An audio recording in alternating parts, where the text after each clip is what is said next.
You want to? All right, me. Okay. Good evening, everybody. Can you hear me all right? Yes. Okay. Geraint and I are going to sort of play, and you can eavesdrop. I think that's how I would describe it. So I shall start straight in because we've got a lot of grueling intellectual work to complete this evening. Right, it was suggested that I should contextualize my work. But you're all here, so I think I can assume that it's contextualized already. But I call this an exercise in imposter syndrome. These were all the top architects at the time. In 1991, Stirling died the next year on the operating table. Well, the anaesthetist is to blame, apparently.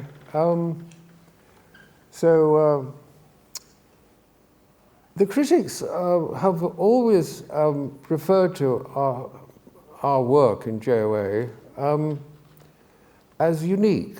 My old tutor, Bob Maxwell, said the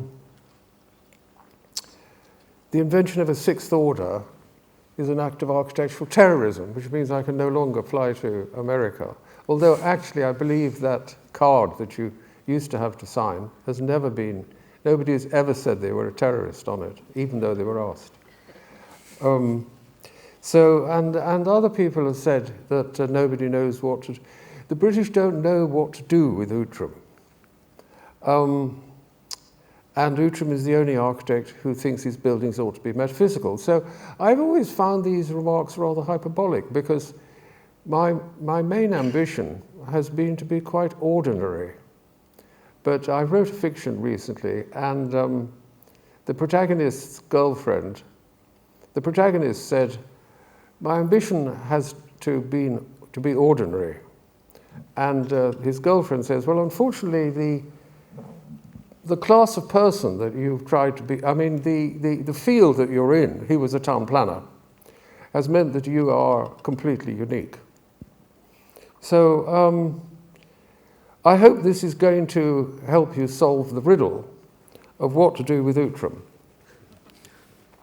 Now, the only published guide to this riddle was written by Geraint here, you see. So this is the Liverpool University Come On, and I believe it's outside. You're ready to sign them. I believe so. Yes, Yes. if anyone wants that. Okay. Me to deface their books. And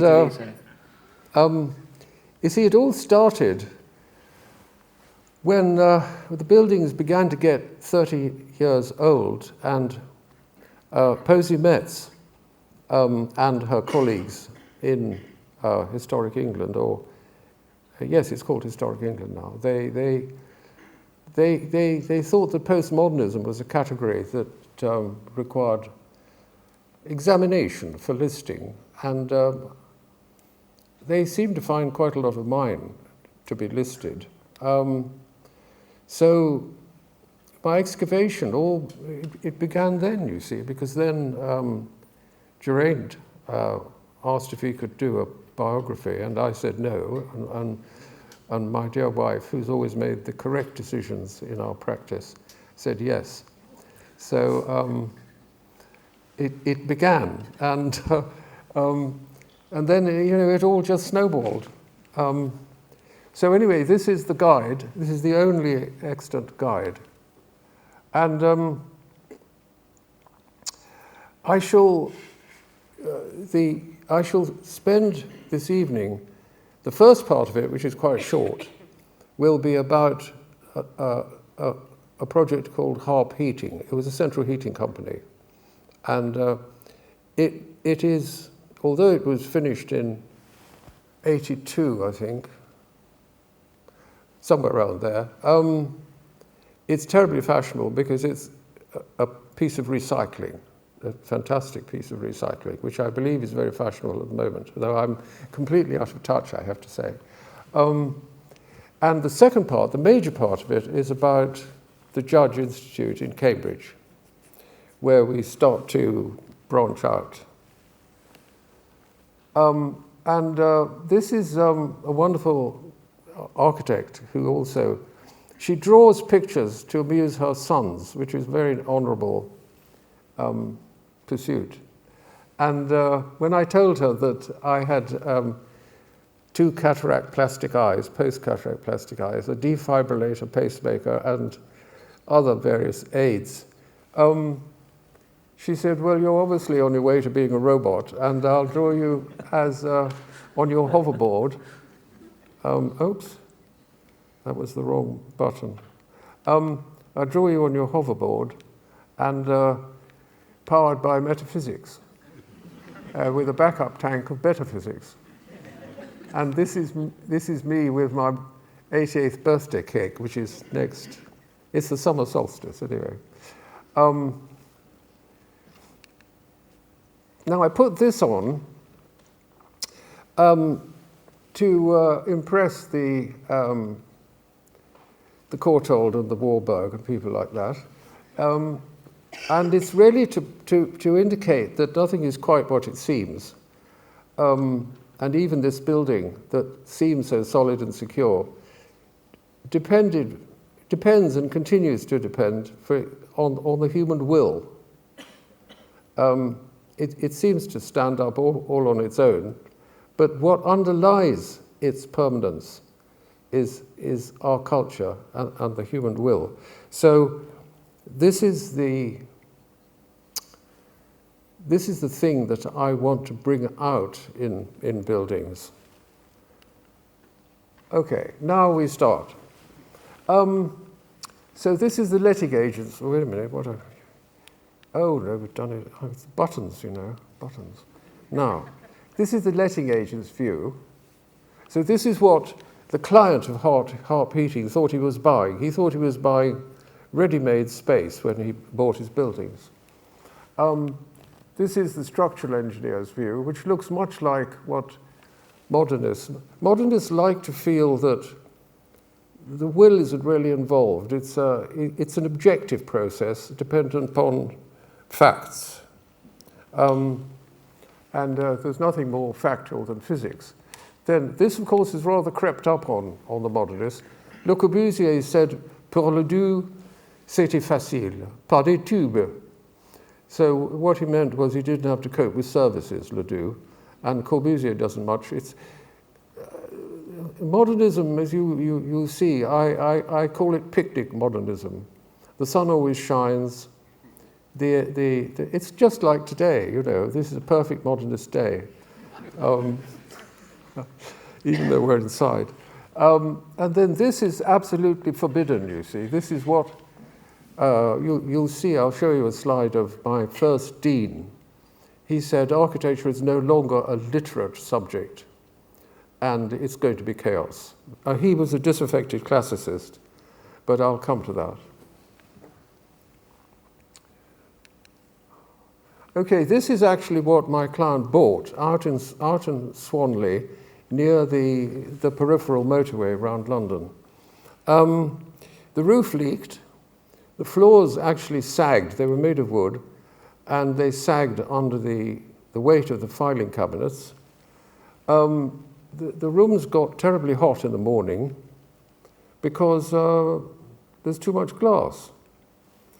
So I was introduced to the job by a central heating engineer who I'd met doing up Gloucester Gate, because I got fed up in the end. I spent 12 years as an architect after qualifying, and then I decided to emigrate with my dear wife to her family home, which was Cyprus.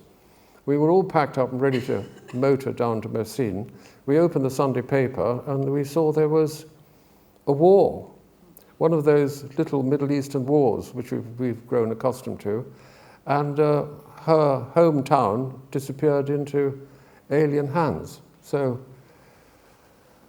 we were refugees in her house near Marble Arch, which is not too bad for a refugee camp, but it was a bit of a shock, and I was obliged, I couldn't go back to work for more architects, that would be impossible. So I was obliged to start my own practice.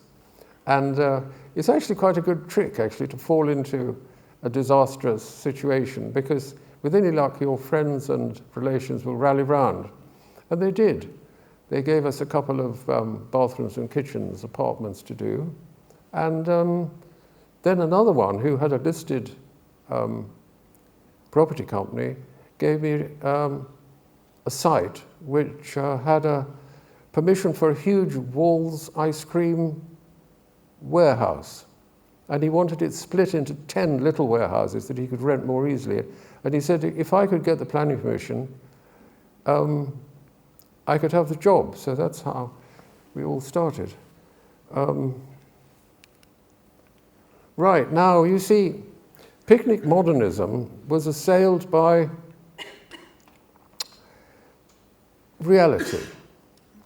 And reality is ductwork. As a practice, we developed a genre which we used to go and view called ductwork movies, of which the principal one was Die Hard. Everything happens in the ducts there. There was another one called Cocoon, where the old folks, and there was one where these were American mainly, because America is really rife with ductwork. And there was one where somebody was creeping about above the suspended ceilings and switching the oxygen for something more lethal, so that the patients could be could conveniently die and be sold off their useful components.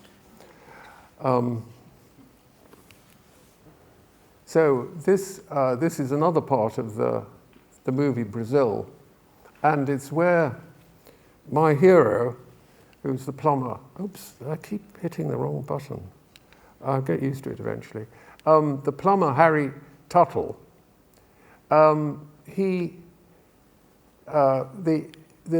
kind and amiable clerk, what's his name, Sam Lowry, who believes in picnic modernism, he complains that his flat is overheating, so he calls in the official plumbing, and as you know, they don't turn up. There's Bob Hoskins, marvelous part. And so this renegade plumber turns up, and to his horror, to the clerk's horror, he exposes the innards of the ductwork,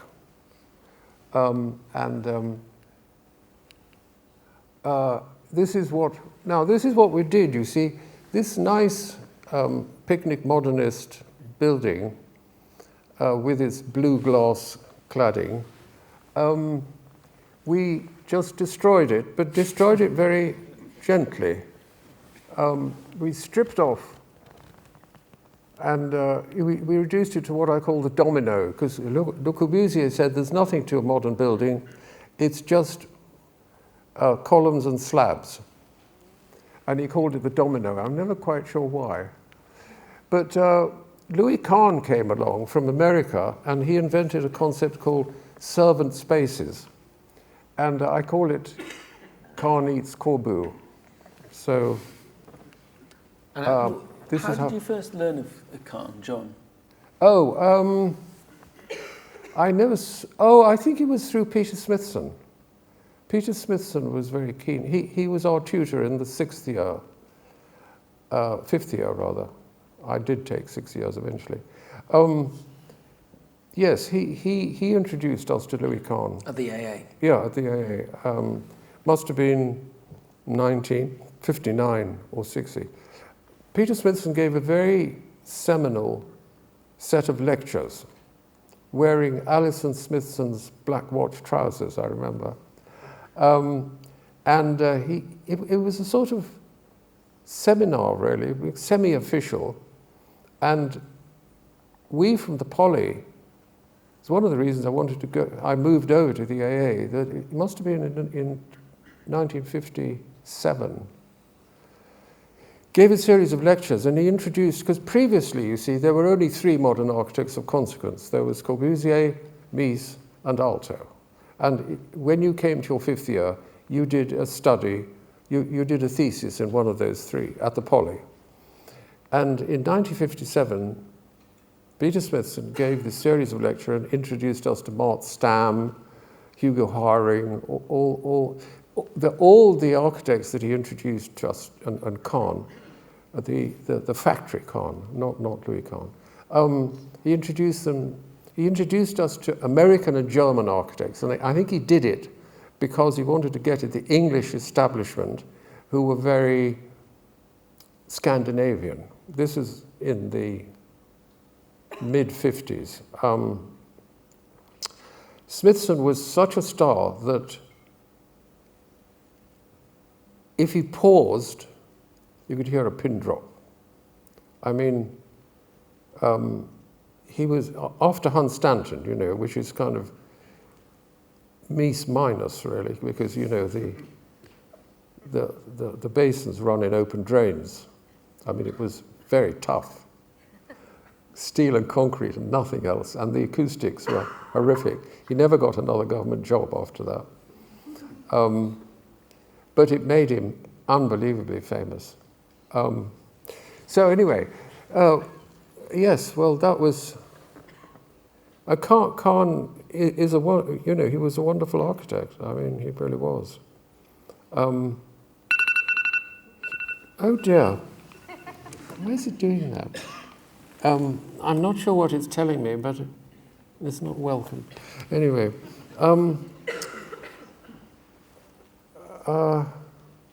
Kahn wrote very strange stuff.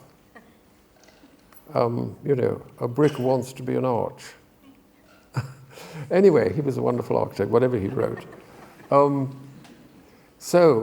This is how we did it. Okay, so we stripped back one building to its concrete frame, the other to its steel frame, and we just built...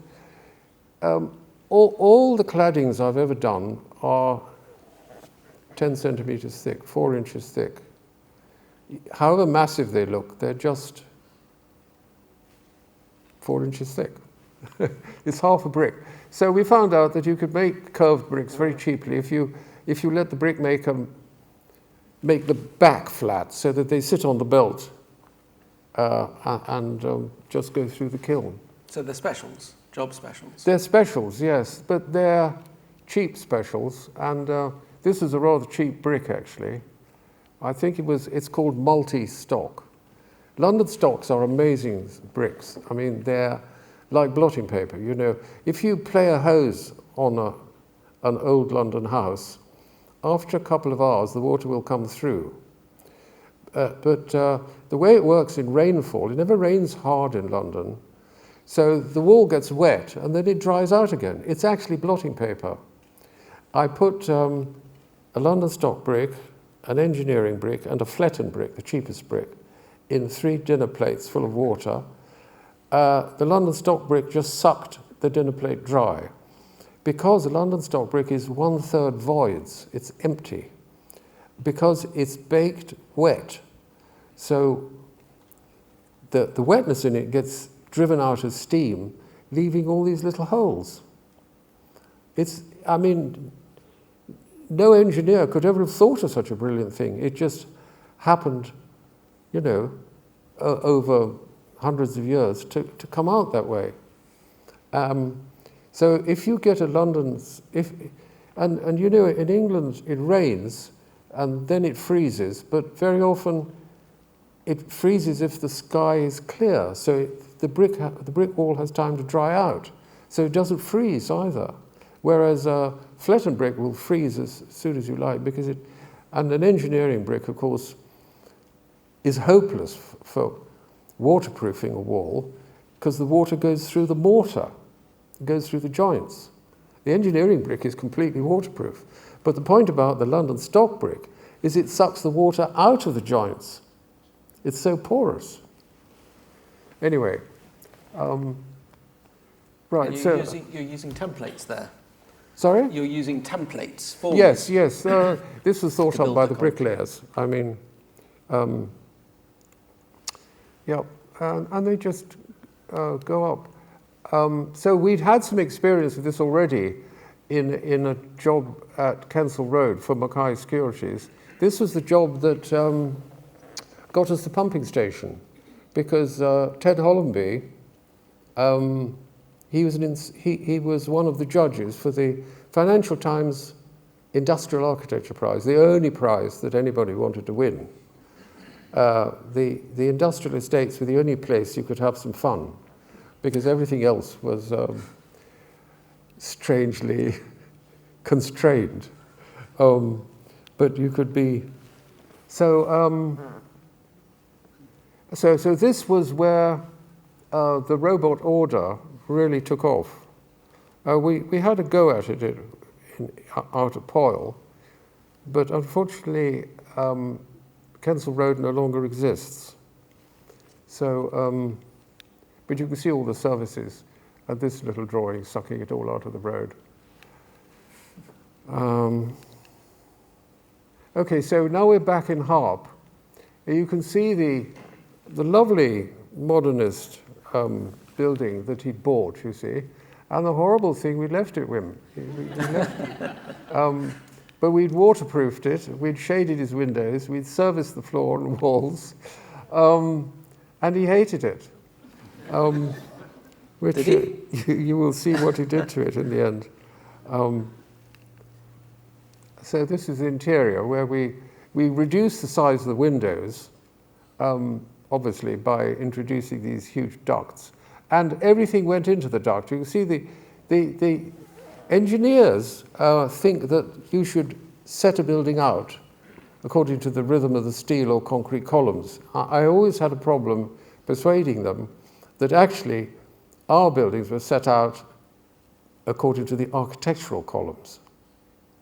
That the structural prop, as I call it, is just another service. You know, this was the electrical stuff, and anyway, and this is all the stuff going under the road, under the roof, ceiling, floor, as it does here. And yeah, and they all had doors on. These were what the client wanted, this Gartner curtain wall, but of course it's 3 times the cost of this stuff. Really, literally, it's 3 times the cost, and did much less. So his finance director said, no way. And his technical director was terribly amused by the fact that all this stuff went outside the building, because all this electrical stuff and everything, it generates heat. So then you have to have cooling to cool the building down. If you hang it outside, it's perfectly happy, and you don't have to cool the building. So this was the technical director's delight. He calls these the poacher's pockets. You could put all this stuff in the drums, in the what were later elevated to the level of an architectural order. But in these days, he had his central vacuum cleaning, his document lift. I mean, the finance director actually put a shower in his. It's a bit cramped, but he used to cycle to work, you see, so he liked to shower. But yeah, everything went outside. It was, we were kind of feeling our way, but you can see that, I thought of the idea of blinds, because I like to look out of the window, whereas these louvers and everything that modern architects love, you know, because they look cool, they block your view. So I thought we'd have a butcher's blind that rolled in and out on an electric motor, and we'd have its shadow falling on a solenoid.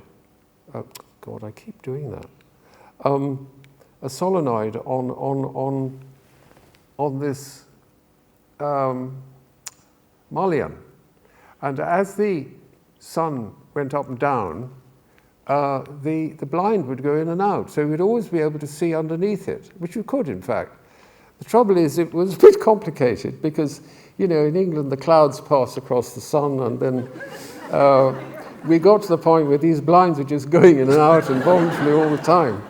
But it was solved by one of the directors of Harp Heating, who, applying his, no doubt, Cambridge-inspired logic, just worked out the program and made it all work. And then there was a little anemometer that would pull all the blinds in if the wind got too ferocious. But they hung out by weight. So you could actually, a gust could lift them, and then they would go back again. Anyway, it all worked fine. Voila. A truly robot building. But you see, it kind of looks a bit old-fashioned, you know. I don't think modernists really like butcher's blinds. I mean, maybe a sophisticated one would, but modernists like everything to be flat. When we were working in America, we worked with the architects, of course. They were executive architects, so we couldn't actually build anything in America. We just did the drawings. But we met an architect who was working on refurbishing the skyscrapers. The skyscrapers there, I mean, a building amortizes, I don't know, in 25 years. So Houston is a strange place. It's full of areas with smashed tiles where there used to be a skyscraper and a brand new skyscraper next to it. And then in another 25 years, that'll be smashed down and they'll build a new one next to that. Every time I went there, I saw a new building. The consumer economy has just devoured everything. It wasn't just cars. I can't remember why I started off on that. Okay, so this is before and after. And I must say, the staff of Harp Heating, they like the transformation. It cheered them up.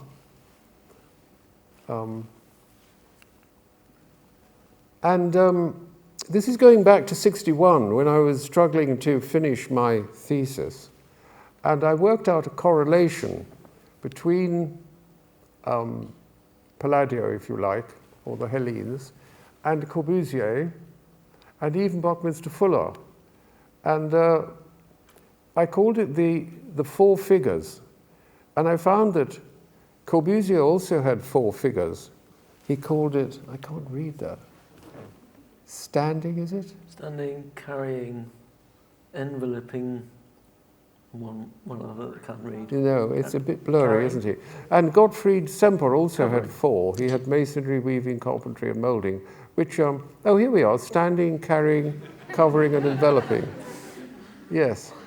The Semper ones are interesting, actually, aren't they? Yes. Well, they do relate to. Anyway, so I was feeling kind of secure, you see, because I mean, we were told, you know, there were no models. We were the shock troops of the welfare state. I mean, what is Smithson famously said? Today we collect catalogues or advertisements. I mean, the only thing I didn't have any money to buy books in the early years. I just collected catalogues. So we knew how to do things, but we haven't the faintest idea what to do. So every project was different. By the time I got to the fifth year, I was completely burnt out. I'd done every possible modern style.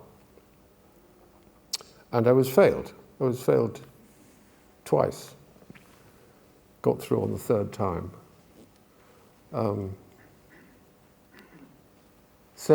This is, and here are my version of the four figures. There's sheltering, constructing, enclosing, and establishing. And we were reading Levi Strauss, amongst others, and he said that in any myth, as long as you have all the characters present, it doesn't matter what order they appear in. So, you know, if you've got your roof. So this was how I did Kensal Road. There's the sheltering. There's the constructedness, this thing.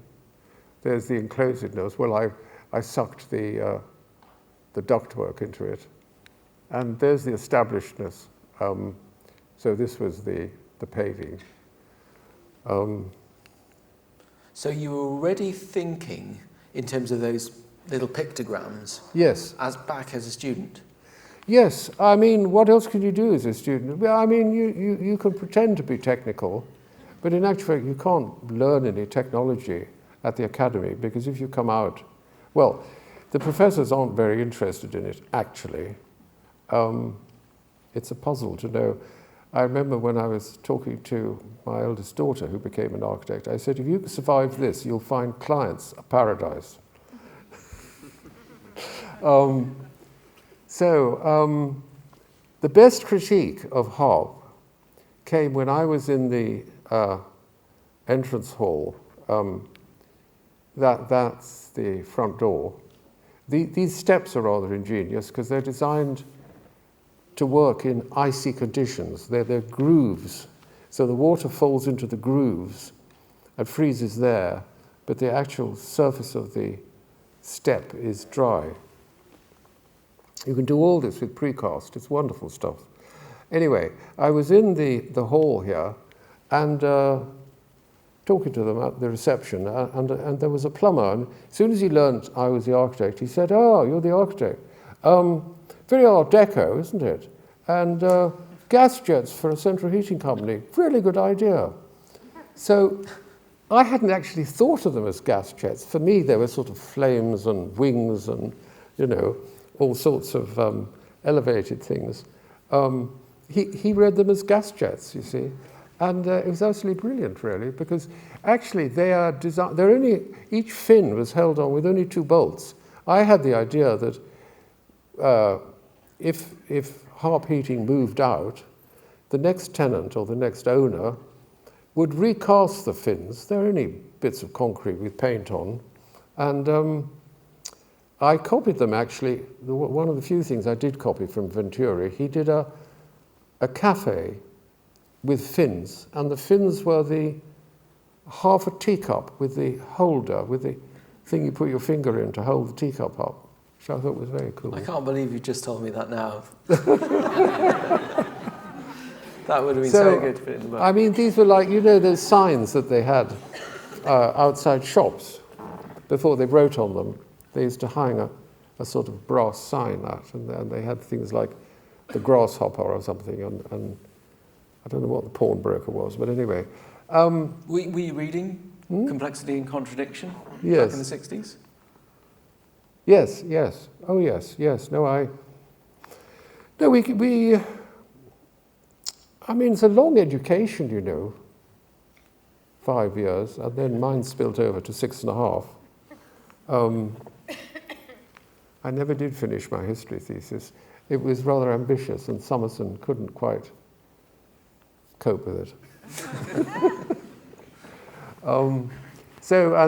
This rather sophisticated coupled columns, well, because the actual steel columns are regular, but I didn't want it to be regular. I liked the idea of coupled columns, so we just put the steel column in opposite corners, because it's just another piece of Fermitas.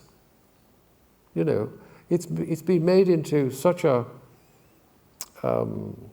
sacred object, the anti-gravity prop. But we weren't going to get away with it, you see,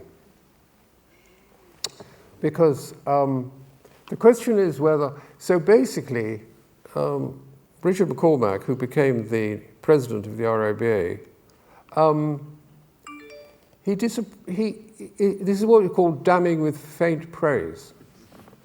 The AJ did a very good technical report and financial report. They really treated the building seriously. But its heroic rhetoric is unexpected in the suburban headquarters of a heating company. I thought that was, well, it's a bit poncy, really. I mean, anyway. So this was the result, you see. Geoffrey Granter, the owner of the whole business, had a Cambridge history degree. So he knew what modernism was supposed to be. It was supposed to be flat-chested and shiny. This is why he wanted the Gartner Wall. And so as soon as the time came to move out, he smashed, oh, this really is tiresome. He smashed holes in the roof.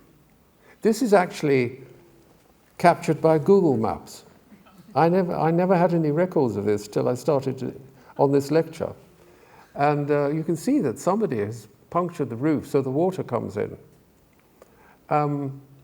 Because, I mean, historic England regard the demolition of Harp as one of the 10 most regretted demolitions in the 20th century. This is all that's left of Harp. It's one of the fins in my backyard, which is usually covered in pigeon guano, but we washed it, especially. Very nice. And the whole site is covered in houses, but this part of the site is not. I mean, he could have kept this and used it for a headquarters or something. Anyway. So, John, on to part 2 of tonight. And you're going to come on to talk about the Judge Institute in Cambridge. Is that right? Yes. So we're going to skip on about 10 years or so in your practice, in the timeline. Yes. Well, there was a period in the practice where we made lots of money and never built anything because people kept cancelling their projects. And the time when an architect loses money is when he's actually building something. Normally, anyway. Maybe it's different now with computers. Because I mean, I could never be an architect now because I don't have the energy. Because to control a building process, which is what architects do, I mean, who is it? Who was the chap who started Blueprint? Murray. Rowan Moore? No, Murray. Peter Murray. Peter Murray, yes. He had me to coffee in the RIBA and he said, you're the only architect whose buildings look like his drawings. So I thought, that can't be true. Anyway, You went in for a fair few competitions, is that right? Well, you know, anyway, there was a period between Harp and this was a competition win. Anyway, let me explain it all. We'll kick off. Okay, so this actually was First of all, where are we? It was the City Hospital for Cambridge. Addenbrooke's. Yeah, Addenbrooke's. And there's an 18th century core in there which actually had all the trim, all the architraves and all the skirtings removed as part of the hygiene process. So the planners of Cambridge kindly let us demolish it. And the way it worked is that every century they added a new facade, except in the 20th century, but we did a bit. But so Cambridge bought it mainly for its advantages as a car park. So they demolished everything behind the 19th century facade. Then they couldn't think how to cope with it. They planned a dustbin store here for the dead cats of the pharmacology, of Wellcome pharmacology. And then here they tried to add on some 20th century stuff, but it's very difficult because the Nightingale Wards, these wards here, are 2 stories high. So this was the thing when it was built in the 19th century. This is the opening photographs. And then in the early 20th century, this was built, to accommodate the wounded of the First World War.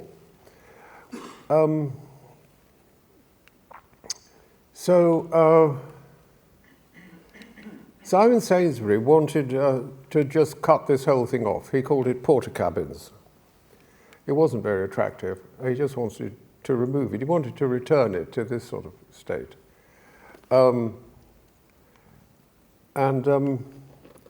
So I suggested that all he needed was a nice big cornice, because, you know, the cornices on Italian palazzi, they're huge, they're scaled to the whole facade.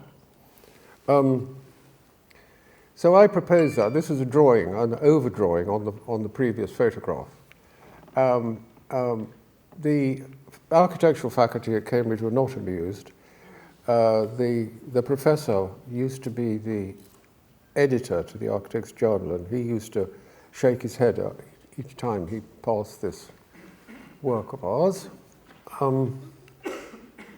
So this is how we won the competition. We proposed to build this on top of the dead cats dustbins here. It really was just a single-story building, planned by Quems. And then we built the ark where the lecturers went in 2 by 2, and the castle, which was this building. So that's the ark, this is the castle, and that was the gallery. And we had dinner with the Master of Downings, and we asked him if we could raise this up so that we could have some cross ventilation, because there's no air conditioning in this building at all, except for the computer room, or was anyway. Even the lecture theatres, which are here, they don't have any air conditioning. They have ventilation, obviously. So the Master of Downing said, yes, as long as there's not any of those horrible ducts coming out of the top. So we said, no danger of ducts in our building, we keep them inside. And this is the roof of the ark here. You should always never have a roof garden on the roof in England. You'll be just blown away. Have it halfway up the building. And here you see the wind, which is horrible in Cambridge, like the climate in general, would pass above this roof garden. And so that was fine. So this is what this entablature was all about, you see. And it was just some precast concrete. We had a red tube, because everything in architecture, the matrix, the ordini, is made of light and energy. So you represent it with that in mind. And then it carries the new earth, and et cetera, et cetera.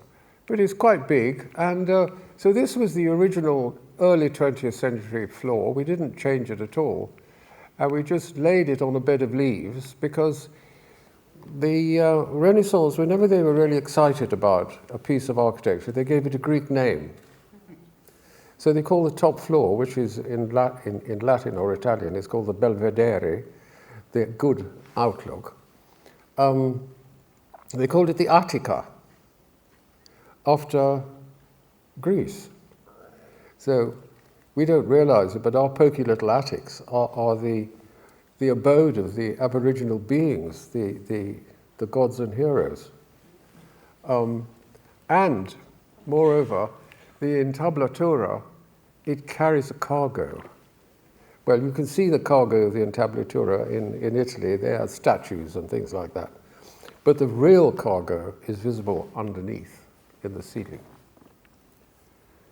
That's what the entablatura really carries. And this is the way that I indicate that construction and building are not the same. Building is an aspect of construction that can reify ideas. It is there to make ideas palpable, carnal, solid, believable. Of course, in England, we are nominalists. We don't believe in that event. We don't believe that an idea can become palpable and carnal. So this has been my problem throughout. I was brought up in India, you see, where it's very much easier to believe that sort of thing. So this is what I call photolithic material. It's actually concrete, but it's colored all the way through. And these are glazed bricks, etc., etc. So the phos, which means light in Greek, and lithos means stone or matter. So mind and matter are integrated, which is the only way that you can make architecture, you can use architecture because it uses building. It uses building to make ideas come to life, epiphanic reification.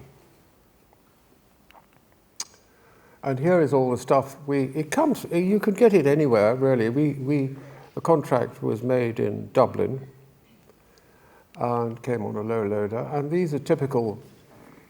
I've always used what I call ordinary building processes. I mean, some of the materials are a bit exotic, like blitzcrete.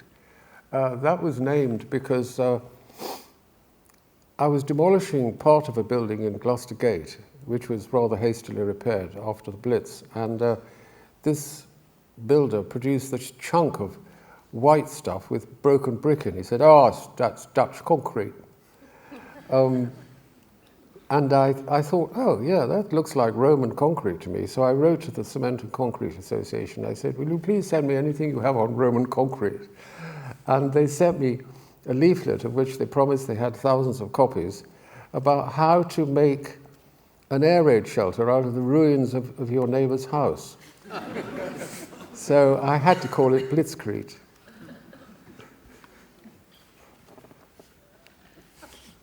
And this is doodlecrete, which again I had to name it after doodlebugs. I wasn't here during the war, so my attitude to it is rather light-hearted. So this very definitely is tattooing. You know, when Joseph Rickword very kindly wrote the foreword to Geraint's book, and he said, finally, you know, in Texas, we see a fully tattooed Outram building. But of course, tattooing now is rather fashionable. I don't expect many of my audience to be tattooed. I'm unfortunately not tattooed myself, but I certainly tattoo my buildings. I don't regard it as primitive. So this you first of all cut a wooden mold, then you cast a rubber one, because these are undercut grooves, and then you pour the concrete into this, and you pull off the rubber, and you've got undercut grooves in the final concrete, which you could then fill in with a cement paste, and this is how it comes out. And this, of course, is a non-repetitive pattern. I had to draw this out, you know, as long as the longest piece of concrete on a plastic sheet, on those nice plastic sheets which have a machined surface that takes the ink. And it's called the Spiral of Janus, because Janus is the god of doorways. And January is named after him, because he takes you from one year to the next. So this is a rather odd spiral. It doesn't complete. It just, oh God. I don't know what to do about this. So most, you know, the normal spiral just goes on and on, but this one straightens out, you see, and this is what it means. It's called I call these things iconolects because they are images that are derived from text. They are not images derived from objects. They're not photographs or drawings. So this is an iconolect of the 6th Ordini, showing the primordial eros as a black thing, and the cubic body. This comes from the sixth order. It's because Maxwell christened the robot order the sixth order after, Vignola's five, which was very kind of him. So the idea is that it goes into your inner consciousness and then it comes out to light the world, and it has water and wings and 5 stages and so on, and a kind of earthy core. I mean, we have to go fast here because that's how it is. And this was, I always do the capitals black because there are, in fact, I use a 5-stage ontogeny and phylogeny, and the final stage is thought. And I can't think of a way of imaging thought, so I just make it black. But it can be made shiny if you lacquer it, because you see, the thing about steel is you paint it and then the paint falls off and it rusts, which is not very good. But concrete, if the lacquer comes off, who cares? You just re-lacquer it. It doesn't damage the material. So I just splash some water on to show that. And this is the 10 centimeter rule, that all the claddings we do are just 4 inches thick. I mean, if you use stainless steel reinforcement, it's expensive, but it's only the third of a cost of a Gartner curtain wall, because these proprietary curtain walls, they use massive quantities of research, capital, investment, sales, whereas if you just find a workshop, know how to build, which is not, it's impossible to learn how to build in an architectural academy.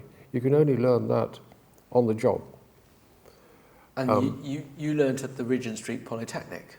Well, I studied at the Regent Street Polytechnic for 3 years, and then Bill Hull said I ought to enter a competition to get into the AA, and I won a £50 a year Crittall Windows Scholarship.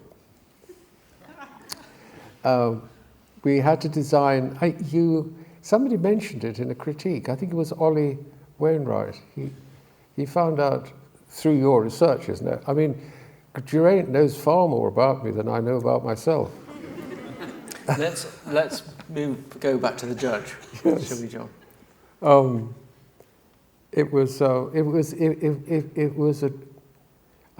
We had to design something at the bottom of a garden for writers, so I designed him a kind of muddy cave with a door like a sponge bag drawstring. Anyway, that got me this scholarship. You can never tell, can you? Okay, now this is I do not exaggerate, this is the first thing that was ever said to me as a student by they didn't call him Dean, he was called a headmaster of the Poly in 55. He said, architecture is no longer a literary subject, architects lost their charisma. We thought that must be an expensive French drawing instrument. For abandoning the orders. And we thought that was a court-martial offence because we'd all done our... And my son is in the Olympic swimming team. So I assumed from that he was a disaffected classicist. He never lectured us. But he was warning us about the world we were about to enter, which was going to be subliterate and chaotic. He was damn right. So here we are, back at the judge, and this is the buckyball. Oh God, I've gone and done it again. What's happening? Yes. This is Quinlan Terry, and he's put a buckyball up there, and that was actually the first Nobel Prize of Rice University, where I later built. And this is the Library of Downing, and this is the view from Regent Street, and you can actually see through, when the sun sets in the west, which it does even in Cambridge, the sun comes through this, and you can see this is a raft which has landed, because this is a very important aspect of metaphysics brought out by Indra Cagus McEwen in her wonderful book, Socrates' Ancestor, for MIT. It was her PhD. And she said this is a raft which wanders about, flying or sailing. And you'll find out that I took this to heart. This is actually all load-bearing brick right to the top. It's got a steel frame, of course. And these louvers stop the sun, so this gets the morning sun to warm it up and shuts off the evening sun. Anyway, this is the entablature, and here it is. I'll explain it all a bit later, I think.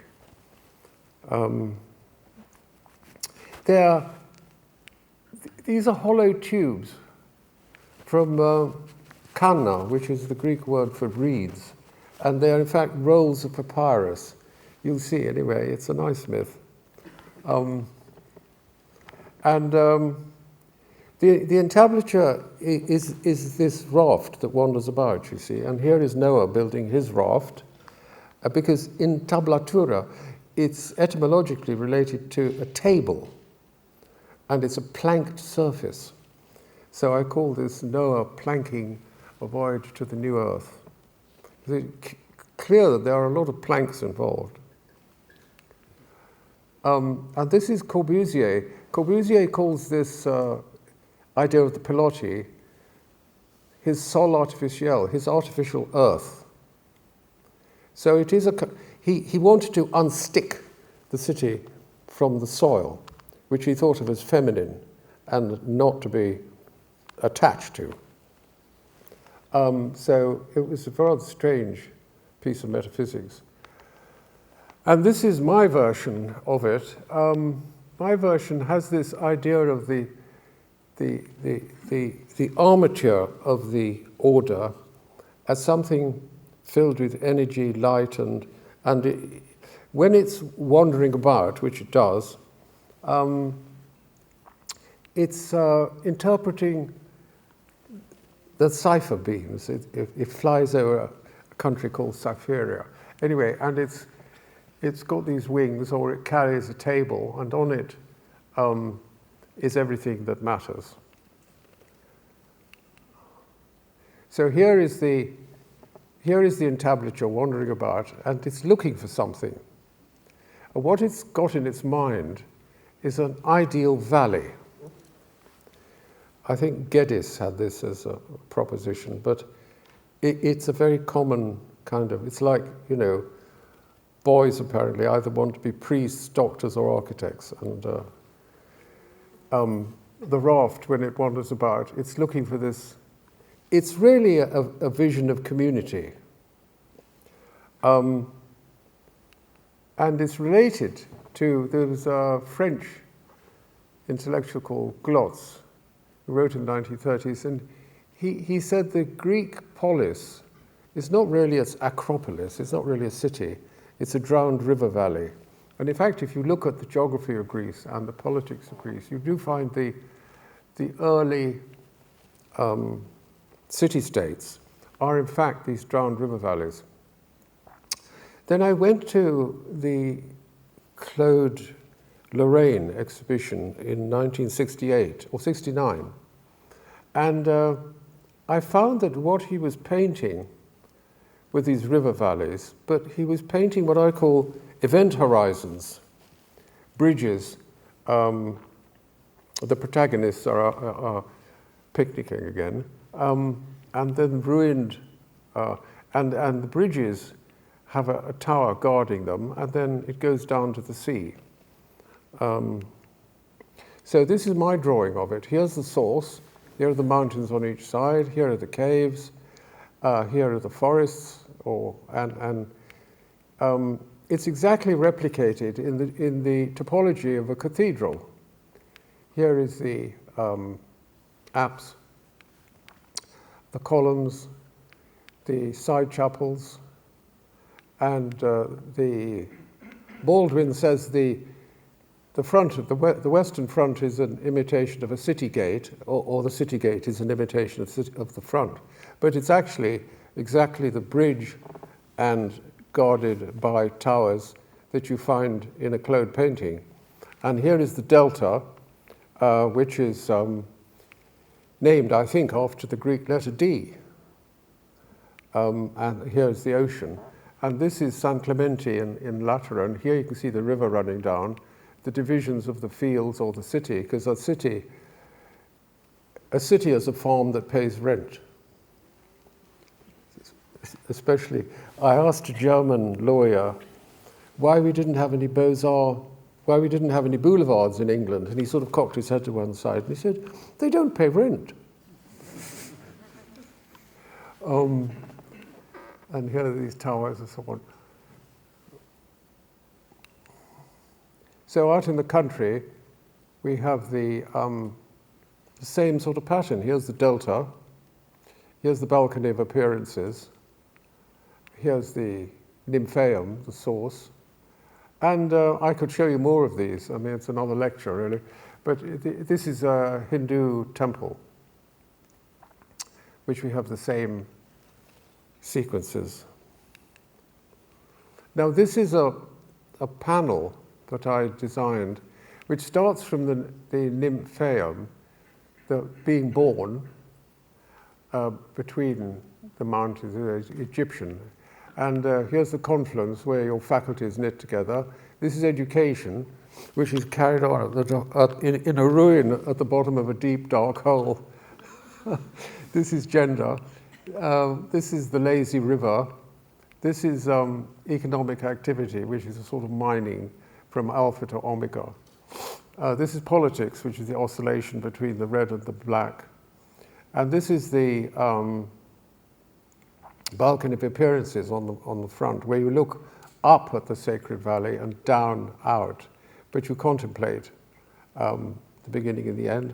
And this is the end, where the delta splits into three streams, passes through the field of reeds, which is another hyperstyle. This is a hyperstyle as well, behind gender, because gender is a kind of breakdown of paradise, where the original, Leibniz had a word for them, singular beings who don't require gender, they don't reproduce, and they live forever. The story I tell is that of Narcissus, that they wanted to know what they were, so they invented an other, so they were then incomplete, and they then started to break down and die, so then they required gender and reproduction. And this is death, so there's birth and death, and the overall matrix is the city itself, the ninefold square. And I found that I met Jimmy Mellart, and he excavated Catalhuyuk, and this is a mural, and all the houses are ninefold squares. They didn't have doors even. If you stole some food out of a room, you had to navigate a very low passage, so if you were detected, they could hit you on the head as you came out. And they came in through the roof. I think it must be the origin of the phrase, I'll just drop in. So these ideas, John, the Republic of the Valley, yes, as you call them, do they surface in your own architectural designs? They do, yes. They surfaced quite well in the design in Rice University. What about the judge, the gallery?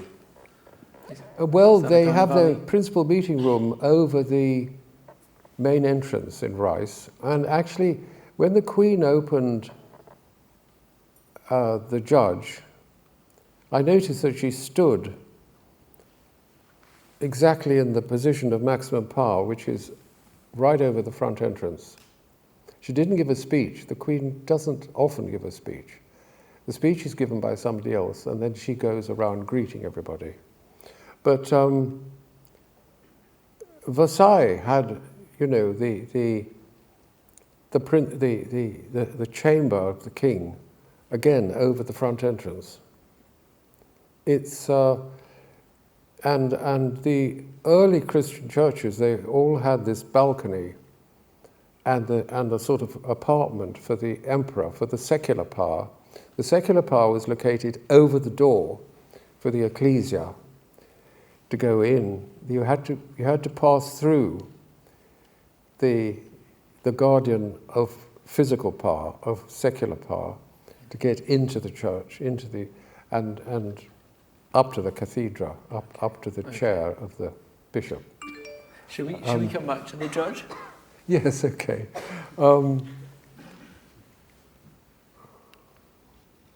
So this is another version. This is the 19th century Stutz Gallery, which is traditional.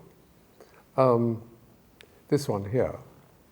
So it's got its arms and its central entrance and its courtyard. But you see, Stirling had a much more sophisticated grasp because he had a historiography of iconology. Iconology, I think, was a word coined by A.B. Warburg in a 1912 conference that he organized in Rome. Anyway, you see here the delta. It's very well asymmetricalized, and here's the sort of lazy river and the source, and he's got the mountains around the side. These things are simply absorbed by literate architects. But this was a chance for us to show what we could do. This is the Stratford Olympic site, where I read 2.5 square kilometers of earth were actually incinerated to get rid of knotweed. So it was very much not a recycling. This was, I thought I would redesign the whole thing. And I found, in fact, oh God, I found a delta here that the canal split into 3, which is rather convenient of it. And I took a main axis down here with all these River of Somatic Time, Republic of the Valley event horizons going down, which were translated into various other things. The secret of it was really to build over it all with transfer structures. I had experience of that with Stuart Lipton. He put the railway that our communist mayor, Livingston, he organised this north-south railway, which is very rare, to go through the middle of London. And Lipton rode it really like a sort of rodeo, and just built amazing things all over it, because once you start building over a railway, you can't be stopped. That's what Peter Rees said to me anyway. So I invented, no, that's right. I invented a kind of a city block, which I call an island block, which is slightly inspired by Naples. And I deliberately left the canal as a thing animals could run down, what do you call it?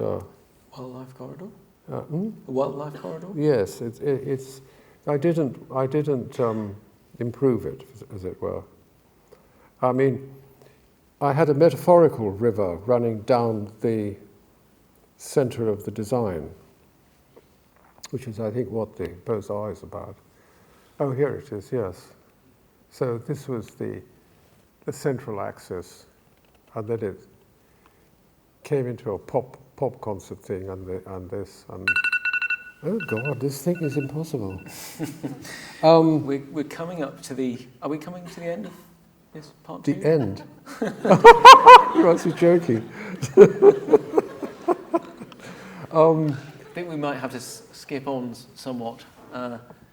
There's a lot of material, isn't there, to get through?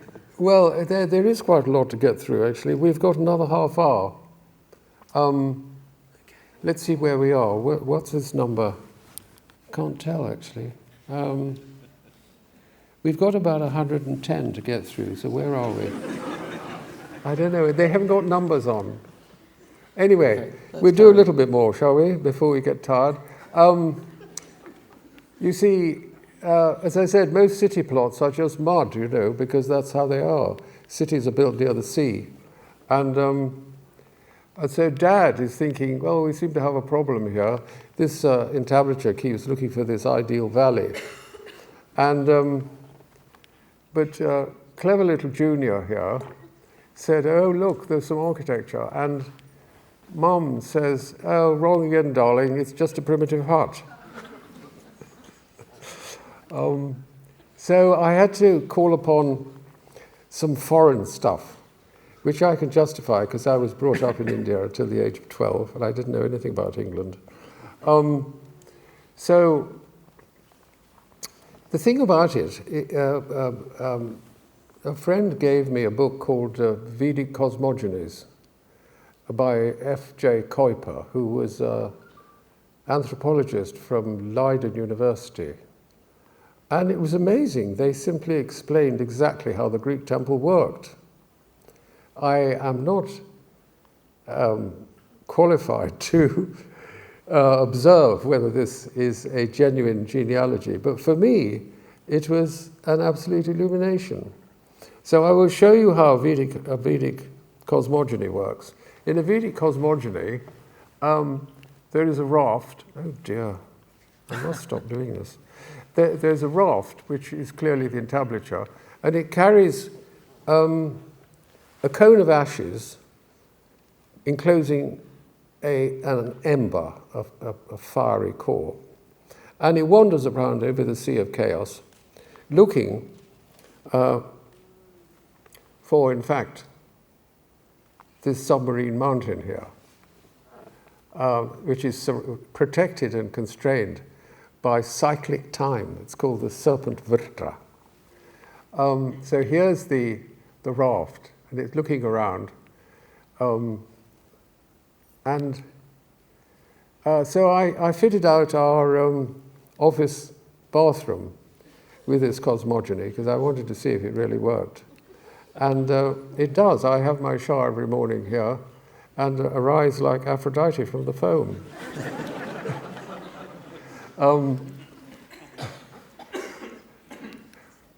So here it is, you see. Here is the, again, Ollie Wainwright. He's about the only person who's ever seen this room. But this is the beginning. We began apparently, or one of our beginnings, was as a marine worm with some light-sensitive cells at one end that became eyes. That's how we developed our axial characteristics. But so it's a sort of gender symbol, but it is triple because gender, for me, includes the offspring. And then this is the amphibious section where our blood turns red with oxygen, and there's an eye there as the individual. And then these are the white ribbons of Hermes, where we learn to speak, because oxygen turns our blood red, but we also send out that first cry when we're born. Then this is the interpenetration of dark and light, mind and matter, which is triangular, of course, which is a symbol of God, it's a symbol of deity. And here this is the drawing I call the splat. This is where the Submarine Mountain is discovered by the roaming raft, and a frightful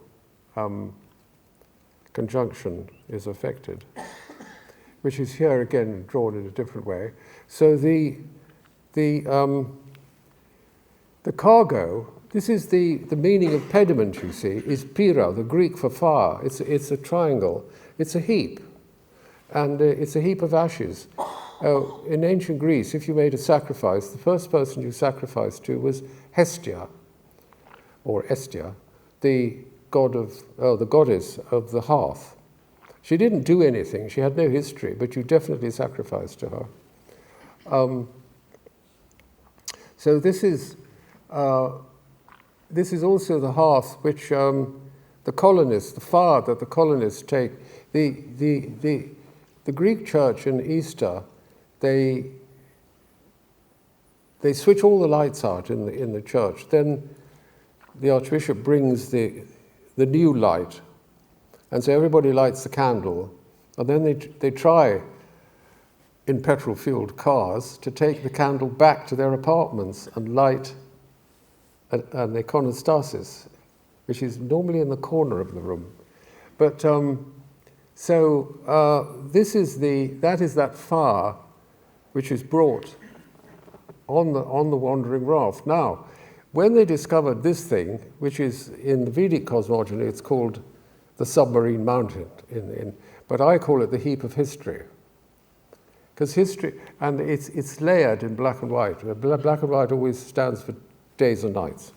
So this is the heap of history, and what it's looking for, which is the project, if you like, it's looking for the place which will receive it. Again, it's guarded by cyclic time. So this is the reception event, where I think of these also as bars of capital investment. They come down into the heap of history, they split it open, and they release what the Zoroastrians call the light in the rock, which is, again, I'll show you this symbol later, but so that cyclic time is turned into eschatological time, which is modern time, which is time which has an ending.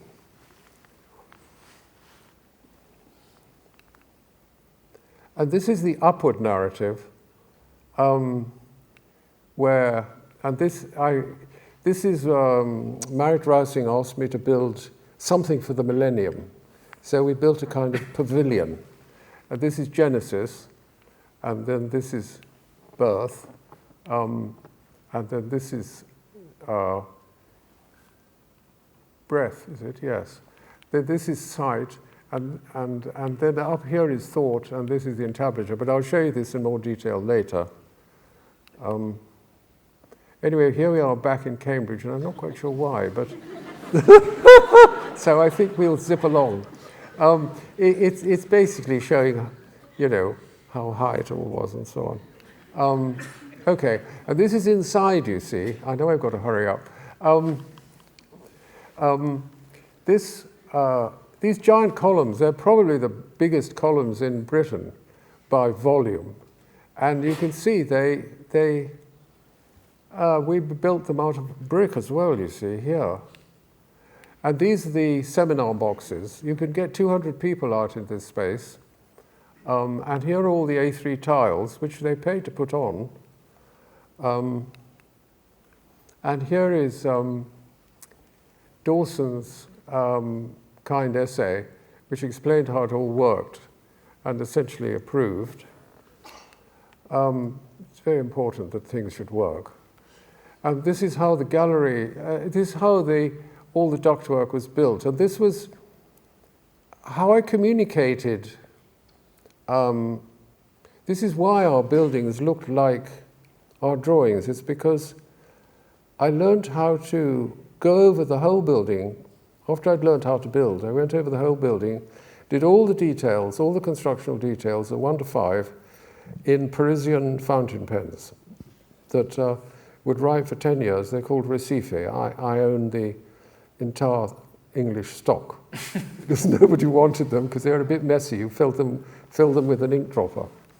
The colour-coded drawings. Sorry? Colour-coded drawings. Yes, they were all colour. The materials were colour-coded and they were drawn on top of a grid, a brickwork grid. And I just circulated these with A3 colour photocopiers. It was before the days of computers. So that everybody knew that it could be built in that way. If they found it a better way to build it, then that was fine with me. But the point was that they knew how to build it, and so it was mainly built that way. I mean, here it was, here's a guy doing ductwork, And these are made with curved cinder blocks. And there was an existing hospital horizontal duct which they could all connect to. So it worked just fine. And here with all the varieties, the biggest robot columns were in the gallery, and then the other ones. But the pipes could all circulate. It was fine. And then I didn't mind them showing on the outside as long as it was amusing. In Houston, they wouldn't let me do that. They wanted all the technology to be buried. So, John, we're swinging here we're seeing that your mind processes at work here. We're swinging from Vedic cosmology to the practicalities of how to accommodate services in a complex educational building. How does your mind cope with that? It does. It's very simple. All my buildings are designed from the metaphysics to the physics. They don't take function as a beginning. They're all generic. They're all typological. I mean, they put. It's like Rowan Moore said. Outram is the only British architect who wants his buildings to be metaphysical. So I guess I'm the only person who starts off with metaphysics and gets there because actually I worked out a trick, you see. I worked out this sixth order. I mean, I can decorate them, I can service them. So would you say you're an evolutionary architect? Sorry? Would you say that yours is an evolutionary approach in that you're building on what you've done before each time? Well, I wanted people to like my buildings. You see, it's actually a matter of pride with modern architects that the public dislikes their building. No, it is. I mean, the RABA did a survey, I think about 30 years ago, rating certain things at 1 to 10. Repeat business was 10. Public opinion was 1. It really was. I mean, if you look through the archives in the RABA, you'll find this survey.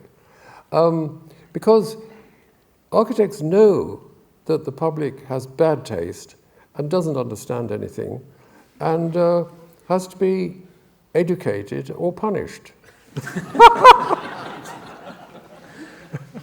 Well, I mean, that brings us nicely to the question of communication, doesn't it? Because meaning is clearly very important to you, isn't it? The conveying meaning through architecture. Yes. So it's quite clear that you've got ideas and you're absorbing ideas from all different sources and you're putting them into your architecture. But it brings us to the question of how they're received. Well, I think it doesn't matter. I mean, in Texas, the fiery plugs at the end of my entablature were painted red. I couldn't do the broken brick thing. Inside, they were painted red. And they said to me, "Oh, John, you've got a copper conductor." You know, they say, because they're electrical engineers, and they know that in the middle of every wire there's a bit of copper. So, I mean, I don't want to... What I really want, you see, is to show people that there is a way of building that would enable them to do just what, I think it was Cohen Steamers. He spent £2.5 million in the Barbican Centre studying the different ways you could possibly arrange a city. Towers, you know, courtyards, everything.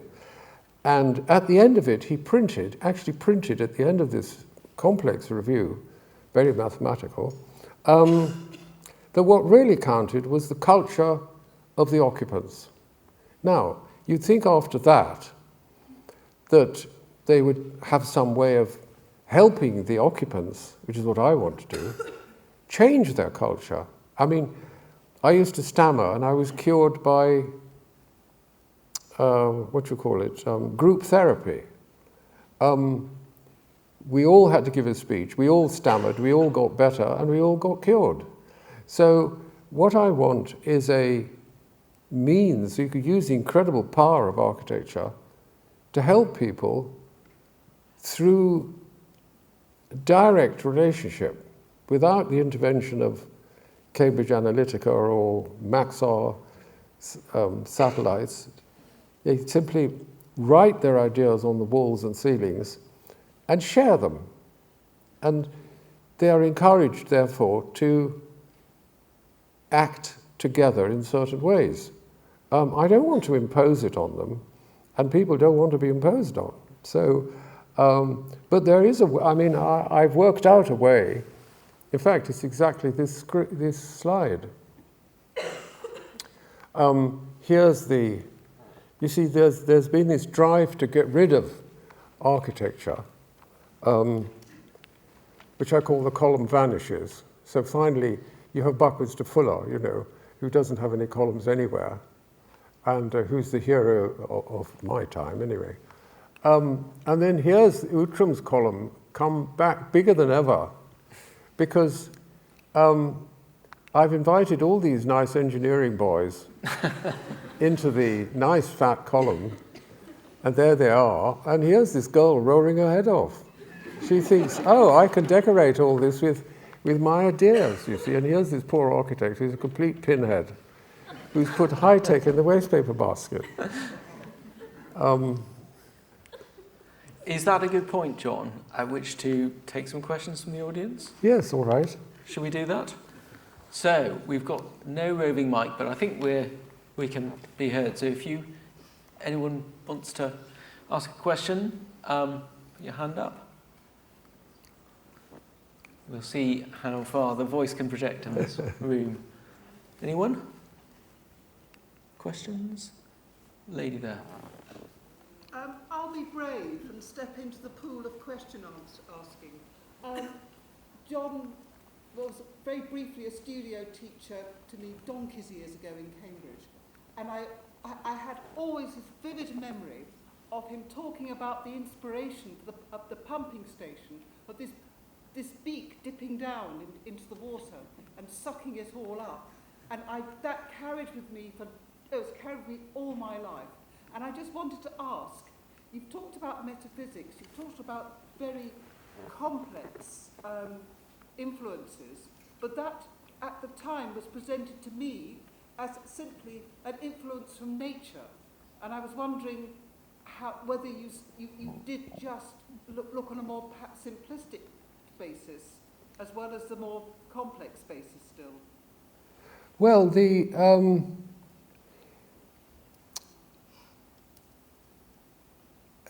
Hannah Arendt reports Heidegger as saying that human beings' highest achievement or highest desire is to think the truth of being. Well, of course, to think is abstract, but being is not. I mean, Sartre said existence before essence, so being is existential and therefore natural and carnal. But thinking is not. I mean, you can think anything. So the difficulty is linking them, really. But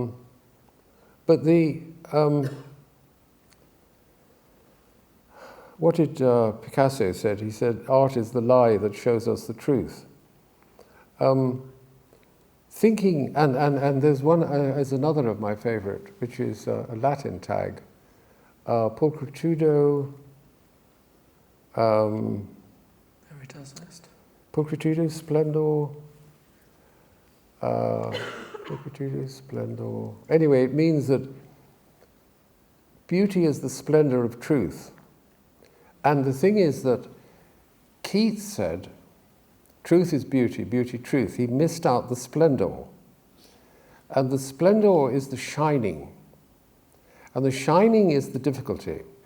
Because the shining is what appeals to the mind. You know, what did Burke say? He said, oh my goodness. Burke said that what really appeals to people, you know, are rounded things and shiny things.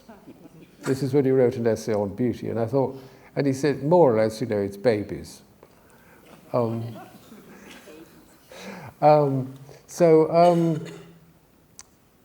the problem that metaphysics approaches is the splendour. And our light in England is not very conducive to splendour. You know, what we see in England is this sort of shadowless grey illumination. We see the thing as it really is. And that's how Keats saw it, I suppose. But the rest of the world doesn't. Now, as long as we had more battleships than anyone else in the world combined, what we thought of was thought important. No, it isn't. We're just an island in the North Sea, and we have to make our own way, you know, in the world. And it's as well to just be aware of that, you know, and take metaphysics seriously. I don't think we're ever going to abandon nature in England. I mean, there's a very, very important book which nobody ever talks about, called The Redevelopment of Central Areas. I mention it on my Instagram. It was published by HMSO, so it was an official document, and dated not like June 1947, it was dated summer 1947. I mean, it was, and it was by the Labour government at the time when the Labour government's what's it called? Superiority in Parliament. It's Majority. Sorry? Majority. Yeah, the majority in Parliament was actually bigger than the whole of the rest of the parties put together. And what did they do? They destined us clearly for the absolutely traditional attitude to cities and the countryside. They destined all London was the only city they couldn't cope with, but all the other cities were destined for shopping centres and administrative centres. They were deliberately emptied of housing and work. And what is a city made of if it's not made of housing and work? But those are going to go into residential estates and housing estates and industrial estates. I mean, this is real. If you find a copy of this in a second-hand bookshop, you'll be staggered. They simply lost the election on this ludicrous proposition. So, I mean, you know, the way we live to this day, I mean, COVID has increased it. You know, everybody wants to live in the country. You simply can't. Well, I mean, the rest of the world doesn't want to live like that. Okay, let's take another question. Can I see any hands? Gentleman over there. John, it always seemed to me that your buildings had a narrative or a story. I'm sorry, could you speak up? My ears are hopeless. I'll repeat the question. Oh, all right. I'll do my best. It always seemed to me that your buildings had a narrative or a story behind them, and I wondered, was it a different story for each building, or is it shades of the same story? Did you get that, John? Yeah, more or less. Is it a different story for each building? Yes. Is the narrative a new one each time, or is it a development of the same? Well, the architecture is always the same, like the body is always the same.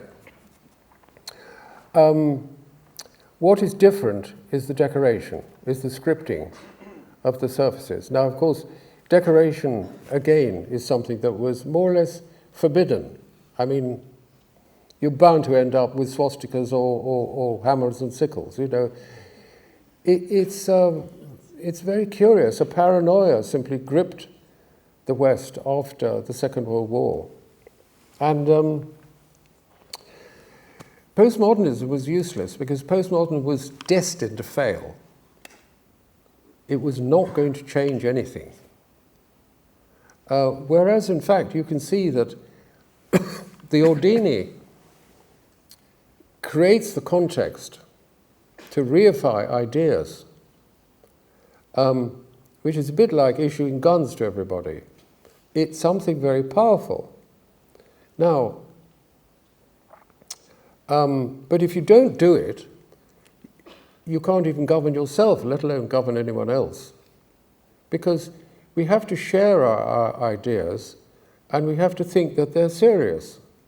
Now, in fact, we don't have time to show you, but I show you how to make images which are polysemic. They have many meanings. And I deliberately do that. I take two rational images that have a known genealogy, and I intersect them. So they produce, in the case of the judge, 3,000 aleatory A3 tiles. So the whole thing is what Ollie Wainwright calls a mashup. But the point is that actually, if you investigate it, you can get back to the truth. You can get back to the origins of these images.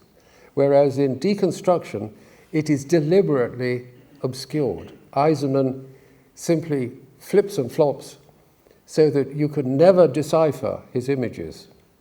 And the reason he does that was actually given away by somebody who gave a lecture who worked in his office. He said he wanted to achieve the picturesque effect of Italian hill towns. And actually the picturesque effect of Italian hill towns, or of the Renaissance, was analysed by Mark Jarzenbeck. And Alberti had a rational purpose in what Eisenman would call picturesque. It wasn't picturesque at all. Picturesque was invented by that Viennese city planner, very famous. City, Camillo City. Camillo City, okay. Yes. One final question before we draw the evening to a close, reluctantly, but we're up against time. Lady over there. John, hi. I don't know if you'll be able to hear me, but I hope Geraint can explain. Thank you so much for talking about your work. I'm looking forward to other metaphysical conversations with you. But you mentioned that you're out of touch. I don't think that's true. You've been enjoying this new life on Instagram, talking to thousands of followers. I just wanted to know what that's been like for you, the torrent of images and also being in touch with lots of different people outside of the academy, etc. Can you? Yeah. So you're not out of touch at all, John.